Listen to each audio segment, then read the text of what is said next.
we're gonna print something on the Ender 5 today. The Ender 5 works really similarly to the Ender 3.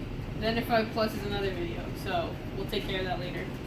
So once you got your, whatever you sliced, your model sliced on the computer, we're gonna bring your SD card here, and we're gonna stick it in right in this nice little slot right there. I'm just gonna click in. If it doesn't click in, that means you're putting it in wrong. So work on that. Next thing, we're gonna make sure that there's some filament in here. As you can see, the filament broke off of the spool, which happens sometimes.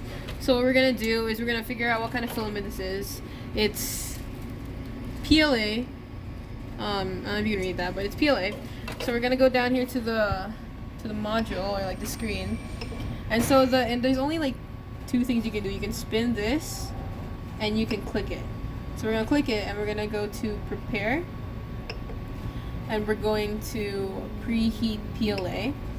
And so the difference between this first one, preheat PLA, and these two is that, say you want to just do the hot end, so the part where the filament comes out, you can just click that. But we're just gonna do both because we're gonna print right after we load it, and then we're gonna wait for it to heat up.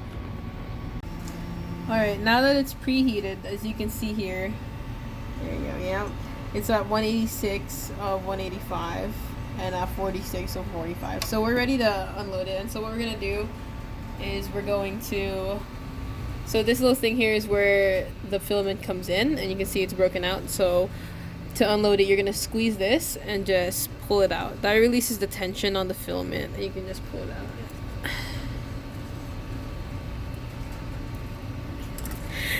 Look at that. Easy peasy. Pumpkin pie.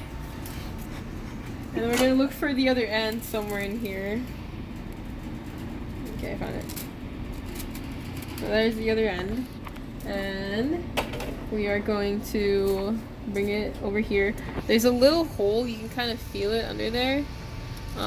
Right here. I broke it again. There's a little hole right here.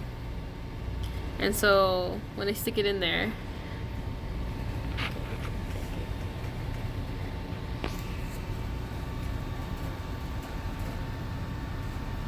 so right there in between that, so this is where that tension gets released.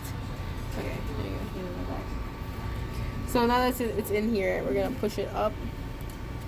And this one's a little hard to get in there because there's another hole. So give me a second to fiddle with that.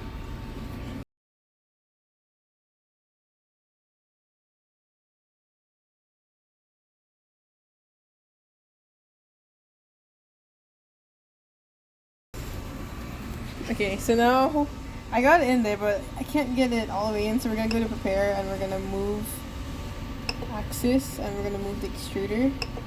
And if we, okay, not 1 millimeter, we'll move it 10 millimeters. And if we do that, it'll actuate the little motors that are in here and force the filament up. So here, I'll give you guys a closer look on this side.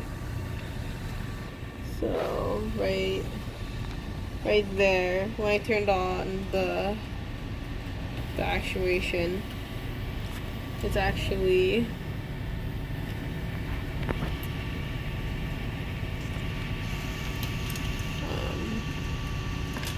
moving that.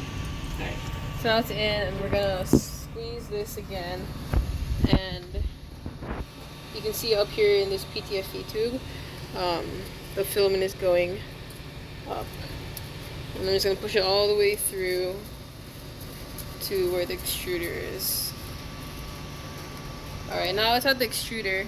I'm gonna go back over here and move that motor again by 10 millimeters, and that's gonna help push out the filament. So if you look at the extruder now, you can see the filament is coming out of there. Yep.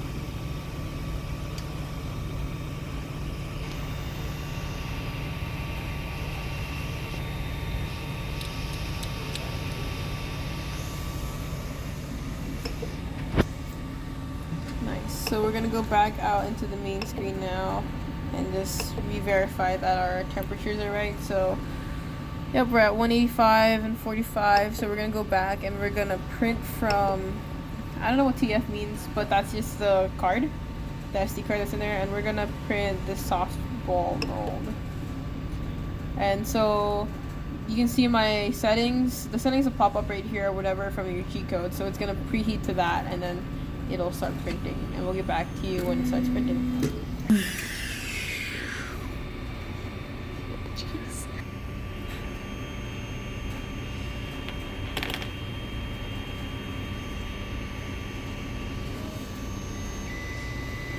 There you go. It's gonna do that first swipe. Oh yeah.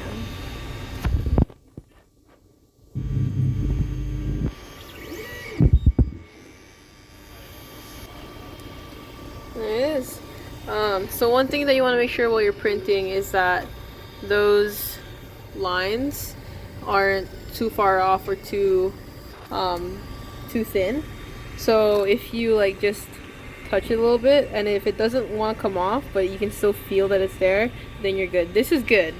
But if you want to change it, you can come down here to the menu, and then we'll go to tune, and we will Babystep Z. And so if I go if I turn it up this way, it's actually going to go down lower. If I go this way, it'll make the layer higher. So we're just going to leave it how it is. Yeah. And then if you wanted to change the speed, after the first layer, you can usually bump the speed up to like 100 and try not to go over like 150, but around there is probably fine once you have the first layer. And that's how you print on the Ender 5.